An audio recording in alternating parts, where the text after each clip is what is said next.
Welcome, ladies and gentlemen, to Autism Fridays with Christopher Cleveland. Welcome back to Autism Fridays with Christopher Cleveland.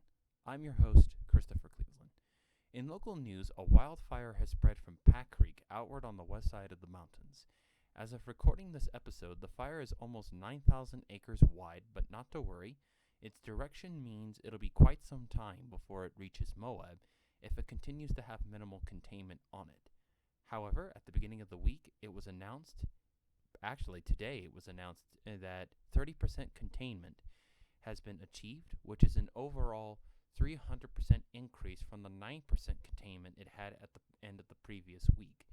Therefore, at this rate, we could have the fire contained and controlled long before it has a chance to threaten Moabites here in the area, as well as nearby Castle Valley. In other local news, COVID-19 cases still continue to be a thorn in the side of our community, but not a very large one compared to last year or even compared to the fire.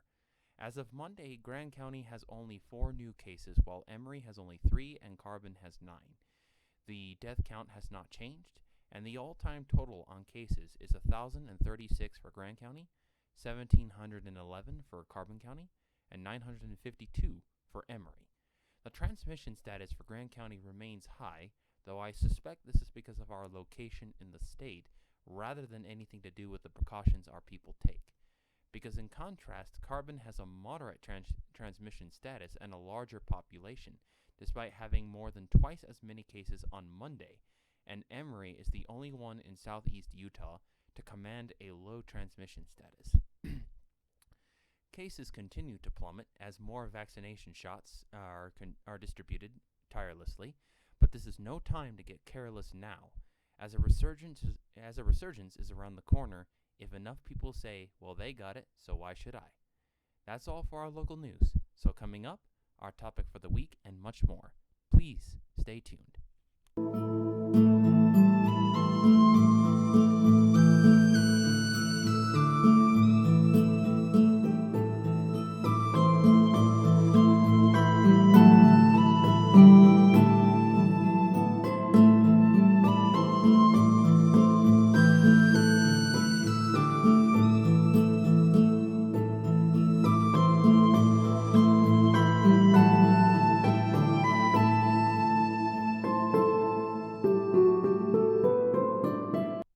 Thank you for tuning back into this episode of Autism Fridays with Christopher Cleveland. I'm your host, Christopher Cleveland.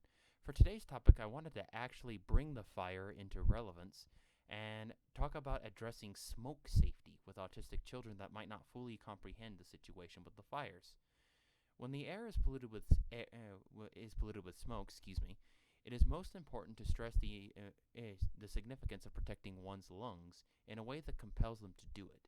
I have suggested Socratic method before and has worked for me in regards to working with kids and persuading them to do things I want them to do. An example conversation with an autistic person that can communicate might go something like this, and for the sake of the scenario, let's pretend that you're the parent of a verbal autistic child who's resisting wearing a mask that has a filter capability and has historically been very comfortable for them to wear. Just for the sake of argument. Hey, remember the smoke from our last barbecue? Yeah.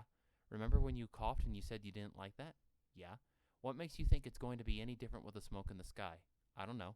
Wear this mask you like. Then that way you don't have to find out. Okay. Now, I'll grant you, for that scenario, it rarely ever goes that smooth, even in my education practice, so don't take the scenario literally. I know I'm having difficulty with that already. Just kidding. But this is especially true when tempers are already flared up. But when in doubt, should you know how your child communicates, take a moment to trip them up with questions rather than corner them with hostile frustration. Considering we're not yet in immediate danger from the flames, it might turn out to be what saves a life, rather than unchanneled, unbridled aggression. Anyway, that's all I have for our topic today.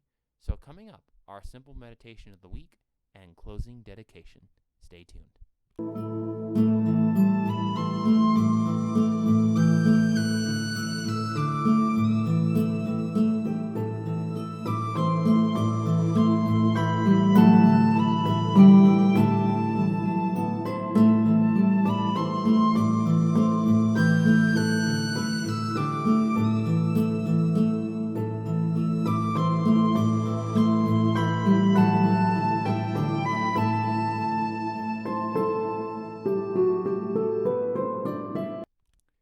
thank you for tuning back into Autism Fridays once again.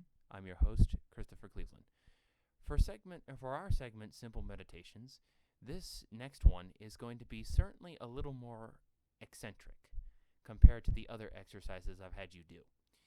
Now, for those of you that have seen the old Karate Kid with Pat Morita as Miyagi and Ralph Macchio as his pupil, start out with your hands in the famous crane position that Miyagi and Ralph Macchio both use, and extend one foot out as if you're going to make the kick. But instead of making the kick, extend that leg out further and try to balance as you go out on your back. See how long it takes for you to fall, or, better yet, go just to the point where any further and you would fall, and stay there. Hold this for about 3 minutes or so if you can with one leg, and then switch. Or as ever, work your way up to 30 minutes, and let me know what you think when you've done this successfully. This has been Autism Fridays with Christopher Cleveland, and I will see you next week. This episode is dedicated to the brave men and women who currently serve in the Grand County Fire Department. Please know that your efforts to stop the Pack Creek Fire responsible for the smoke I mentioned in this episode from reaching our beloved town or destroying any more wildlife has not gone unnoticed, despite the massive size. Stay safe as you continue to prevent the flame from spreading further. Stay strong in all your efforts. Stay brave, knowing full well that, the risks associated with a fire of this scale. And always remember that your people are right behind you to the very end of this. This is Autism Fridays with Christopher Cleveland. I'll see you next time. And I hope that if there's anything I can do to help the fire department, that they reach out or have partners reach out to let me know. Have a great week, and hope to see you guys for the next episode. Directed, produced, and written by Thank you for tuning in, and we'll see you next week. Hi, I'm Christopher Cleveland, creator, host, and director of Autism Fridays with Christopher Cleveland. I am a certified secondary education provider located in Moab, Utah, and I'm here to tell you about my show, Autism Fridays with Christopher Cleveland. If you wish to have optimistic, educational, humorous, fun content which holds ideas for age-appropriate discussions for your autistic child or other relative about the COVID-19 crisis and your state's related efforts to curb its spread, subscribe to my YouTube channel or join the Facebook group Autism Fridays with Christopher Cleveland today.